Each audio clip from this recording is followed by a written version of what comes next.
එනවද මේ වගේ අක්කල එකක් කාලේ මේක බොන්න. මේක හදන්න ඕන වෙන්නේ වේලලා බැදලා කොටාගත්ත පත් පිටි ටිකයි පොල් බෑවක් විතරයි සීනි ලුණුයි වතුරයි. මුලින්ම පෑන් එකක් අරගෙන සීනි දාලා වතුර ටිකක් දාලා මෙන්න මේ වගේ කැරමල් එක හදා ගන්නවා. ඊට පස්සේ ගාගත්ත පොල් ටික ඒකට දාලා හොඳට මික්ස් කරගන්නවා.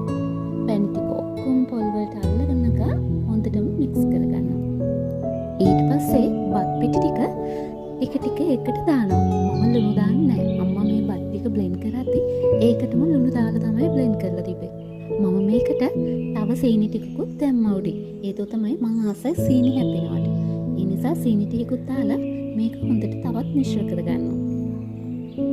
ඊට පස්සේ මෙන්න මේ වගේ හරි පද වෙනකම් මේක හිමීට බිමින් තියලා නැවත හොඳට මිශ්‍ර කරගන්නවා.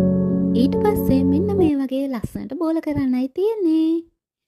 හවුස වෙලාවක ප්ලේන් ටියක් එක්ක බොන්න මරු